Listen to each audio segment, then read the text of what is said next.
Just the logistics of that alone is pretty staggering, and training all those folks and outfitting all those folks. The most decisive military operations rarely end with explosions. They end in silence. No footage, no medals, no acknowledgement. Entire conflicts have shifted because of actions taken by people who officially never existed. To understand how modern wars are shaped this way, you first have to understand the battlefield no one admits exists.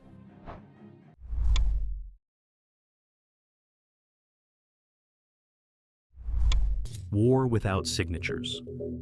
Governments fight two kinds of wars, the ones you see and the ones you don't. The second kind is quieter, deniable, and far more permanent in effect. In this world, legality is a maneuver, not a barrier. Soldiers aren't deployed, they disappear. This is where deniable warfare begins. When a military operation must be executed without fingerprints, no attribution, no traceable involvement, it falls to a certain breed of operative. Not just special forces, but hybrid units trained to move between intelligence and military directives. These are the ghost operators, deployed without rank, medals, or names. If they're caught, no rescue is coming. If they succeed, no one will ever know. Governments need them more than ever. In an era of digital trails and satellite scrutiny, the most effective operations are the ones that leave no visual record, no digital log, no public story. They exist to solve political problems too messy for conventional tools: a hostage extraction in enemy territory, a kill mission in a neutral state, or surveillance in civilian areas where uniforms would trigger war. Their missions are built for total deniability, often remaining hidden for decades. And yet, over time, pieces leak out. One operation in Syria, one spreadsheet in London, one exposed training site. When stitched together, they reveal a global infrastructure of silence, an unofficial network of ghost units working across borders. This is not fiction. These operations have names, dates, and consequences. You just weren't meant to hear them. Precision inside silence. In the summer of 2007, a nuclear facility in Syria ceased to exist. No official ground forces were ever acknowledged. No public claim followed. But somewhere in the darkness beyond the border, Israeli commandos had already finished their job before the first jet even launched. This was the work of Shaldag.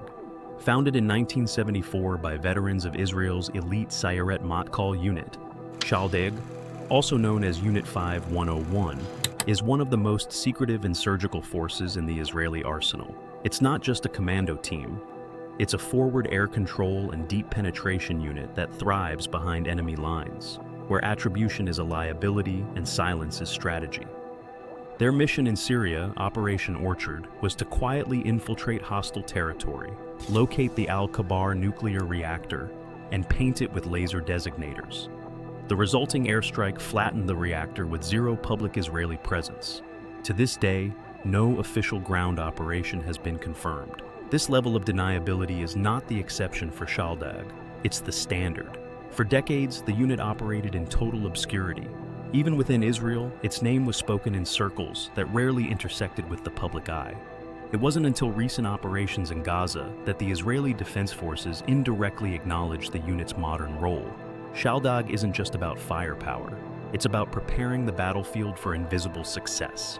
No uniforms, no credit, no proof they were ever there. A clean mission, in their world, is one that leaves nothing behind, not even a narrative. Surveillance before the strike.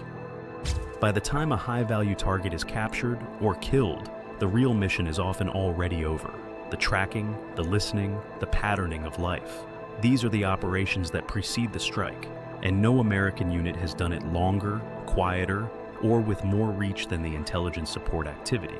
Officially formed in 1981 and funded through classified black budgets, this unit goes by many names: ISA, Task Force Orange, or sometimes just the activity. Unlike other special operations units, ISA doesn't lead with weapons. It leads with information, harvested through signals intelligence, surveillance, and infiltration tactics that fall somewhere between military reconnaissance and espionage. Its origin story reads like a Cold War thriller. Central America, the early 80s. ISA operatives disguised as farmers, journalists, and aid workers embedded themselves to bug enemy compounds. In Colombia, they rolled through cartel strongholds in vehicles wired for surveillance. These weren't just soldiers, they were undercover assets. Decades later, ISA would pioneer the find, fix, finish doctrine, an operational model now used by elite units worldwide. Before SEAL Team 6 entered the bin Laden compound in Abbottabad, ISA had spent years mapping his network, tracing movements, and running surveillance operations from Pakistan to Sudan.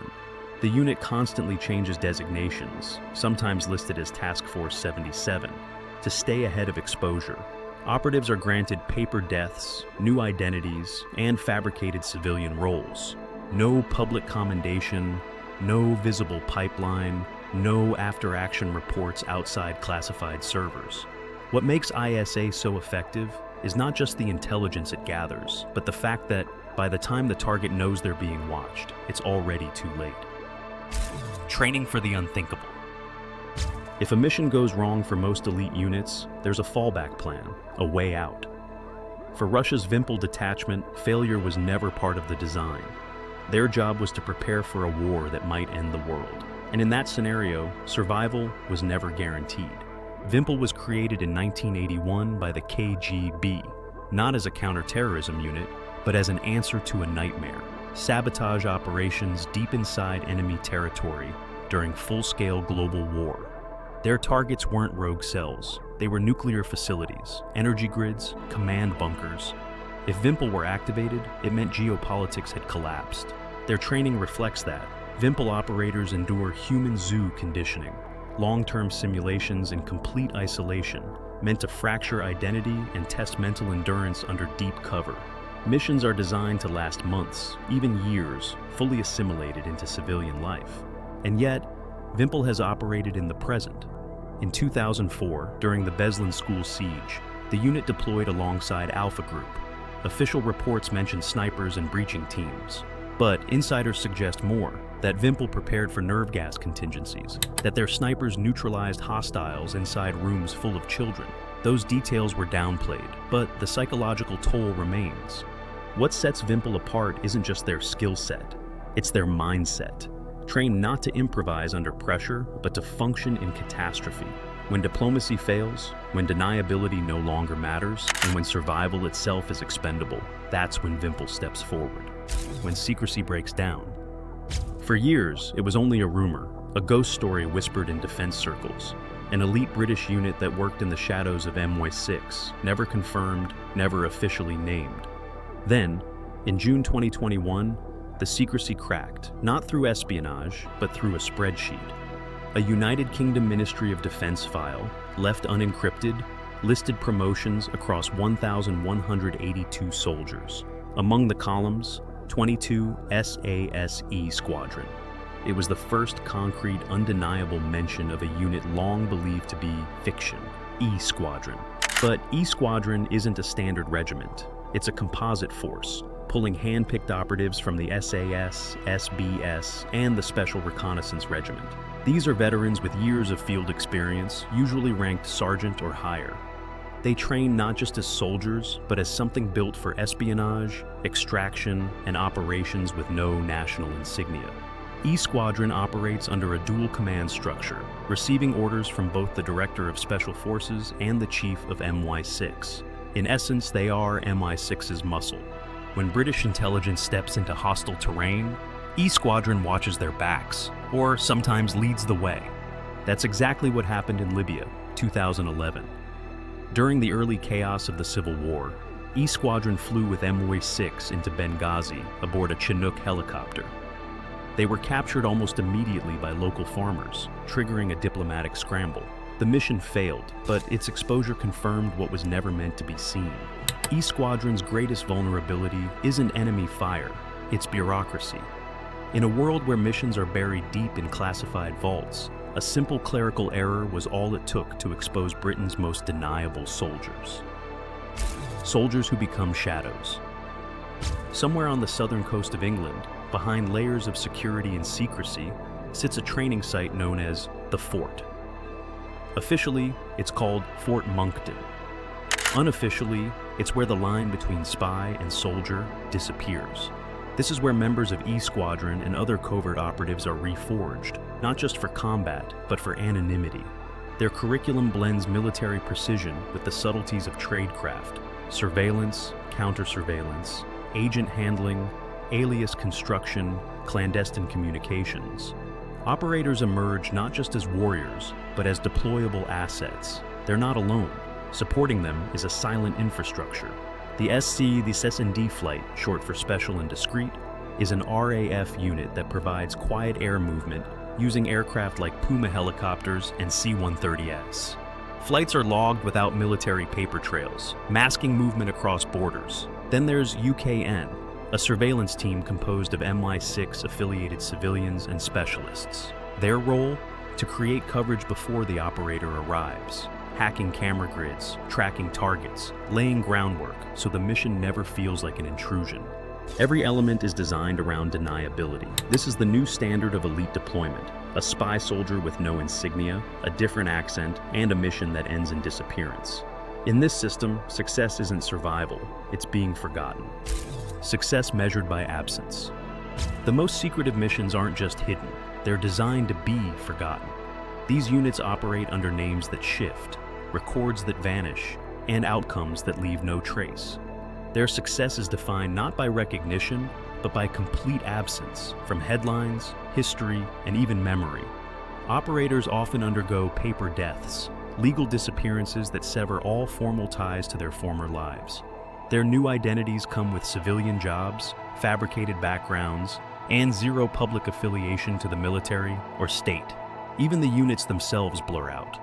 The intelligence support activity, for instance, has changed its designation repeatedly, sometimes appearing as Task Force Orange, other times as Task Force 77, its identity mutating to stay ahead of exposure. And behind this operational invisibility is formal legality. In the United Kingdom, Section 7 of the Intelligence Services Act, 1994, authorizes the Foreign Secretary to sign off on acts abroad that would otherwise be illegal under British law. It's a real-world license to kill, a bureaucratic mechanism that enables covert actions without consequence, so long as they're approved in writing. But deniability has limits. Files get leaked, missions get exposed, and every so often one of these ghosts surfaces, not because they want to be seen, but because someone else made a mistake. The world only notices them when the silence breaks. They move in silence, erase their footprints, and vanish before history can name them. But even shadows cast consequences. How many wars were shaped by ghosts we'll never see? If you're still watching, you're part of this now. Subscribe, drop a thought, and stay curious. The hunt continues.